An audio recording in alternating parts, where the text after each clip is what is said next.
Artemis Fowl, Chapter 3, Part 3. The pressure elevators were powered by gaseous columns vented from the Earth's core. The Leptech boys, under Foley's guidance, had fashioned titanium eggs that could ride on the currents. They had their own independent motors, but for an express ride to the surface, there was nothing like the blast from a tidal flare. Foley led her past a long line of chute bays to E7. The pod sat in its clamp, looking very fragile to be rocketing about on magma streams. Its underside was charred black and pockmarked with shrapnel. The Centaur slapped it fondly on a fender. "This baby's been in service for 50 years, oldest model still in the chutes." Holly swallowed. The chutes made her nervous enough without riding in an antique. "When does it come offline?" Foley scratched his hairy belly. "With funding the way it is, not until we have us a fatality." Holly cranked open the heavy door, the rubber seal yielding with a hiss. The pod was not built for comfort. There was barely enough space for a restraining seat among the jumble of electronics. "What's that?" asked Holly, pointing to a grayish stain on the seat's headrest. Foley shuffled uncomfortably. Brain fluid, I think. We had a pressure leak on the last mission. But that's plugged now. And the officer lived, down a few IQ points, but alive, and he can still take liquids." "Well, that's all right then," quipped Holly, threading her way through the mass of wires. Foley strapped the harness onto her, checking the restraints thoroughly. "All set?" Holly nodded. Foley tapped her helmet mic. "Keep in touch," he said, pulling the door closed behind him.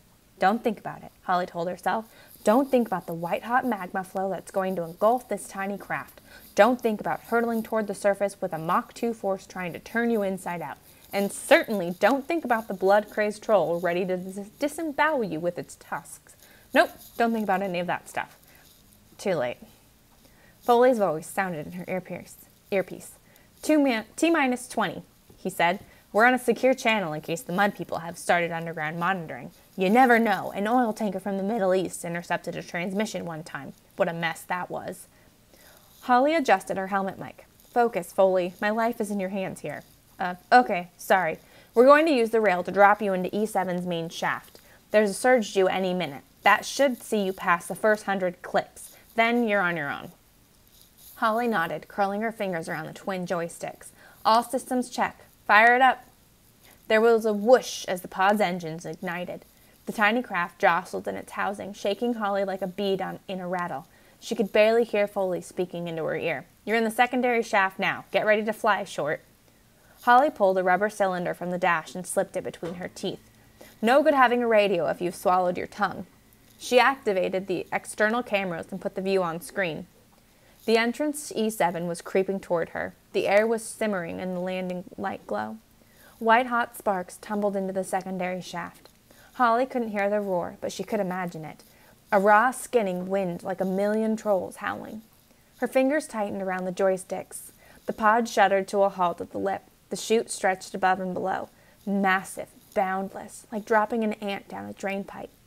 "Righto," crackled Foley. "Hold on to your breakfast. Roller coasters ain't got nothing on this." Holly nodded. She couldn't speak, not with the rubber in her mouth. The Centaur would be able to see her in the pod cam anyway. "Sayonara, sweetheart," said Foley, and pressed the button. The pod's clamp tilted, rolling Holly into the abyss. Her stomach tightened as G-force took hold, dragging her to the center of the Earth.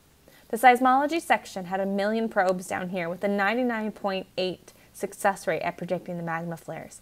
But there was always that 0.2%. The fall seemed to last for an eternity. And just when Holly had mentally consigned herself to the scrap heap, she felt it. That unforgettable vibration. The feeling that outside her tiny sphere, the whole world was being shaken apart. "Here it comes." "Fins," she said, spinning the word around the cylinder. Foley may have replied, but couldn't hear him. Holly couldn't even hear herself, but she could see the stabilization fin slide out on the monitor. The flare caught her like a hurricane, spinning the pod at first until the fins caught. Half-melted rocks pelted the craft's underside, jolting it toward the chute walls. Holly compensated with bursts from the joysticks. The heat was tremendous in the confined space, enough to fry a human, but fairy lungs are made of stronger stuff. The acceleration dragged at her body with invisible hands, stretching the flesh over her arms and face. Holly blinked salty sweat from her eyes and concentrated on the monitor. The flare had totally engulfed her pod, and it was a big one, too. 4'7" at the very least. A good 1,000-foot girth. Orange-striped magma swirled and hissed around her, searching for a weak point in the metal casing. The pod groaned and complained, 50-year-old rivets threatening to pop. Holly shook her head. The first thing she was going to do on her return was kick Foley straight in the hairy behind. She felt like a nut inside a shell between a gnome's molars. Doomed. A bow plate buckled, popped in as though punched by a giant fist. The pressure light blinked on. Holly could feel her head being squeezed. The eyes would be first to go, popping like ripe berries. She checked the dials. 20 more seconds before she rode out the flare and was running on thermals. Those 20 seconds seemed like an age. Holly sealed the helmet to protect her eyes, riding out the final barrage of rocks. And suddenly, they were clear, sailing upward on the comparatively gentle spirals of hot air. Holly added her own thrusters to the upward force. No time to waste floating around on the wind. Above her, a circle of neon lights marked the docking zone. Holly swiveled horizontal and pointed the docking nodes at the lights. This was delicate. Many recon pilots had made it this far, only to miss the port and lose valuable time. Not Holly. She was a natural. First in the academy. She gave the thrusters one final squeeze and coasted the last 100 feet. Using the rudders beneath her feet, she teased the pod through the circle of light and into its clamp on the landing pad. The nodes revolved, settling into their grooves. Safe. Holly smacked herself on the chest, releasing the safety harness. Once the door seal was opened, sweet surface air flooded the cabin. There was nothing like that first breath after a ride in the chutes. She breathed deeply, purging the stale pod air from her lungs. How had the people ever left the surface? Sometimes she wished that her ancestors had stayed to fight it out with the mud people, but there were too many of them. Unlike fairies, who could produce only a single child every 20 years, mud people bred like rodents. Numbers would subdue even magic. Although she was enjoying the night air, Holly could taste traces of pollutants. The mud people destroyed everything they came into contact with. Of course, they didn't live in the mud anymore. Not in this country, at least. Oh no, big fancy dwellings with rooms for everything. Rooms for sleeping, rooms for eating, even a room to go to the toilet, indoors. Holly shuddered. Imagine going to the toilet inside your own house. Disgusting. The only good thing about going to the toilet was the minerals being returned to the earth, but the mud people had even managed to botch that up by treating the stuff with bottles of blue chemicals. If anyone had told her 100 years ago that humans would be taking the fertile out of fertilizer, she would have told them to get some air holes drilled into their skull.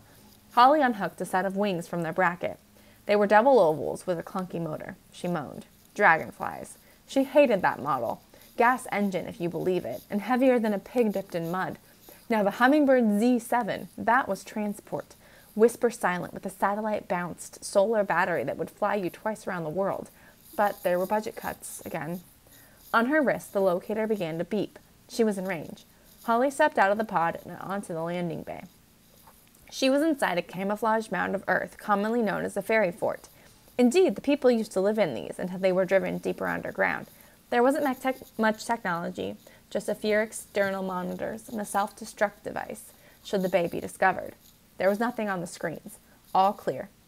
The pneumatic doors were slightly askew where the troll had barged through, but otherwise, everything seemed operational. Holly strapped on the wings, stepping into the outside world. The Italian night sky was crisp and brisk, infused with olives and vine. Crickets clicked in the rough grass, and moths fluttered in the starlight. Holly couldn't stop herself smiling. It was worth the risk, every bit of it. Speaking of risk, she checked the locator. The bip was much stronger now. Troll was almost at the town walls. She could appreciate nature after the mission was over. Now it was time for action.